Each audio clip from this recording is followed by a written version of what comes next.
Zamfara State Governor's wife commissions 5 daily prayer mosques with tafsir and special prayer.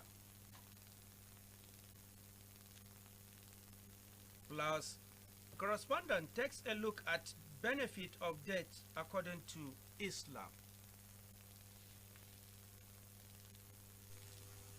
Good evening, viewers. Welcome to NTA Gusau. Today, second Ramadan 1447 after the hijrah of Prophet Muhammad from Mecca to Medina, which is equivalent to 19th February 2026.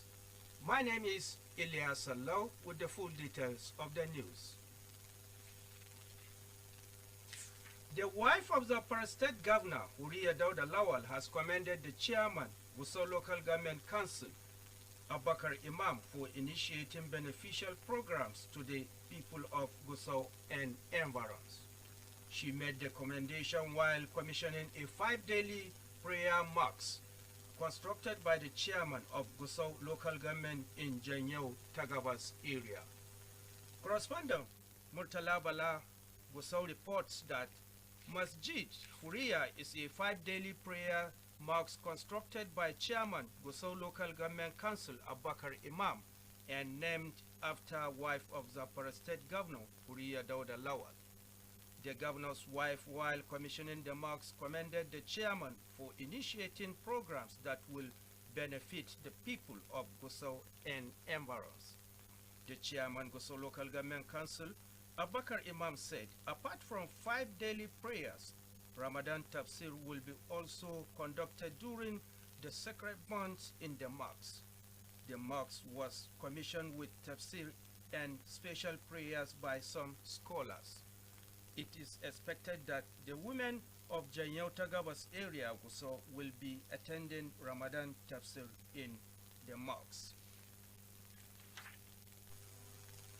Wife of the State Governor, Hajia Huriya Dauda Lawal, has called on political office holders to emulate the chairman, Talata Mafara Local Government Council, Alhaji Yahaya Abakar Yari, in the area of assisting the needy.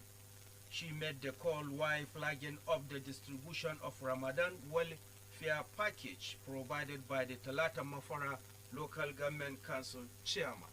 Correspondent Murtala Balagosau has more on this report. The Ramadan welfare package, comprising rice, maize, millet, wrappers, and cattle among other items, aims to improve the well-being of people in Talata Mapara local government area.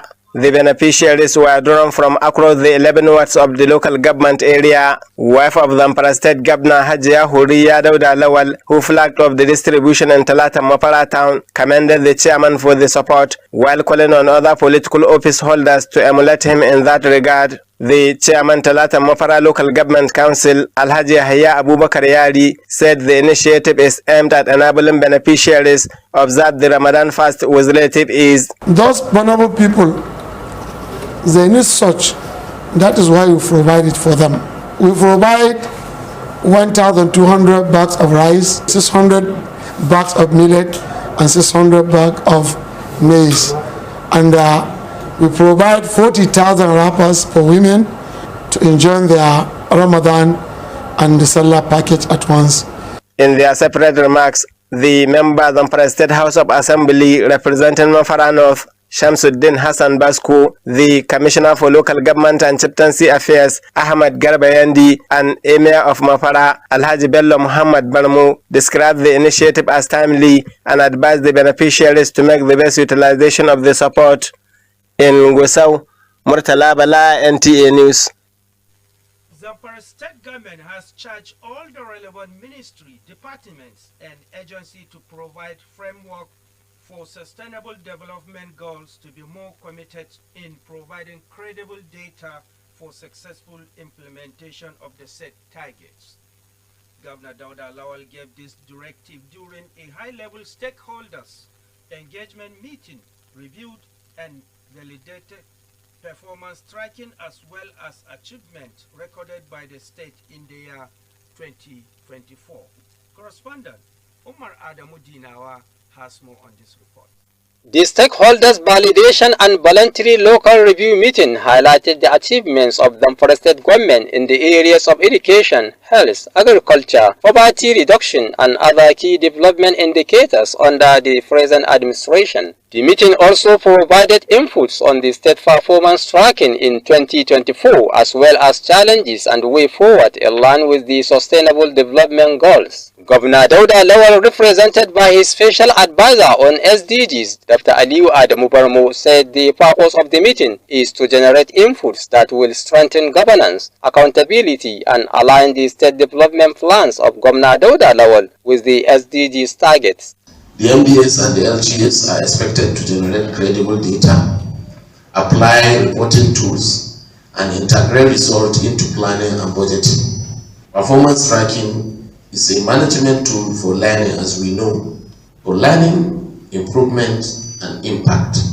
So it is very key for us to understand this so that when we go back to our various MDAs, we are able to set the message clearly.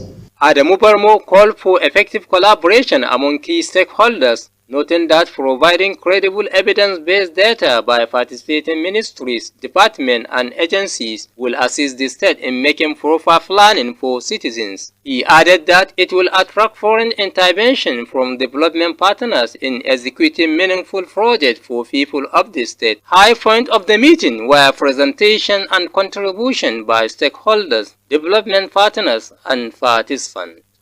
In Gusau, Umar Adamu Dinawa, NTA News. Muslims have been advised to emulate the Prophet Muhammad by breaking their fast with dates, fruits, so as to drive in the benefit of doing that. The chief Imam Rabia Juma'at Mosque, Sheikh Abdullahi Salihu Aleru, gave the advice in an interview with NTA News on this matter. This report will come your way in our subsequent bulletins.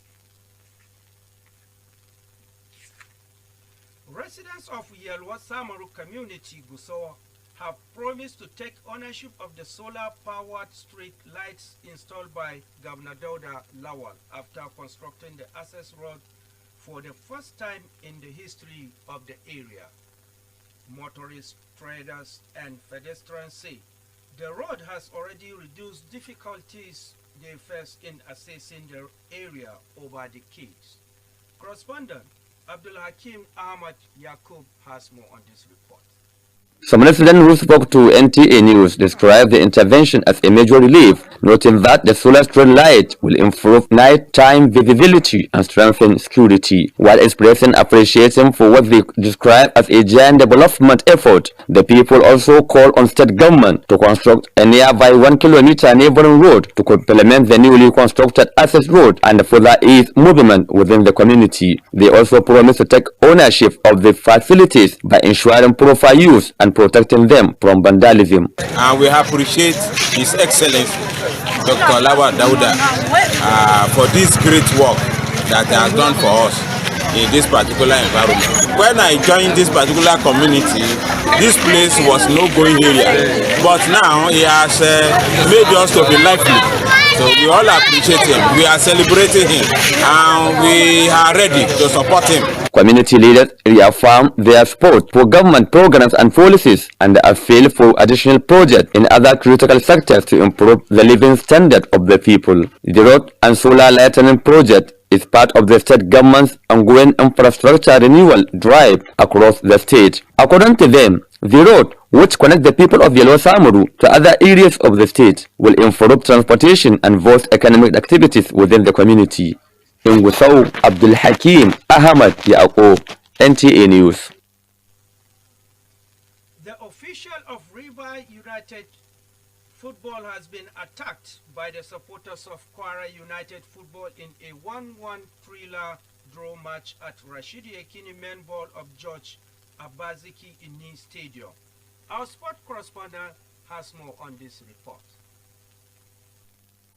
The Nigerian Professional Football League has experienced another violence during a match between Kwara United and Rivers United football clubs. According to the report, the supporters alleged that Kwara United goalkeeper Suraju Ayeleso was fouled in the build of Rivers United equalizer. This led to the protesters to throw chairs, punches and bottle water at match officials as a result of the referee decision. Kwara United fans beat match officials and held Rivers United players hostage after a 90+3 equalizer from the visitors. The club had extended apologies to Chief Balukpu, the Rivers United delegation, match officials, security agencies and spectators who had been affected. Kwara United further pledged to collaborate with security agencies and league authorities to ensure that those responsible are identified and sanctioned in line with existing regulations. Earlier this season, similar violence happened during a match in which Kano supporters of Kano Pillars Football Club reportedly attacked players by Shooting Stars Sports Club after a tense encounter at Sani Abacha Stadium in Kano. The Nigerian Professional Football League organizers and security authorities have been advised to take strict measures which includes crowd control, stadium safety, and enforcement of league regulations in Nigerian football in order to curtail the occurrence and erupting of violence during match. Ilyas Allah, NTA Sport Update. Viewers, with this report of sport, we conclude our news tonight. Good night.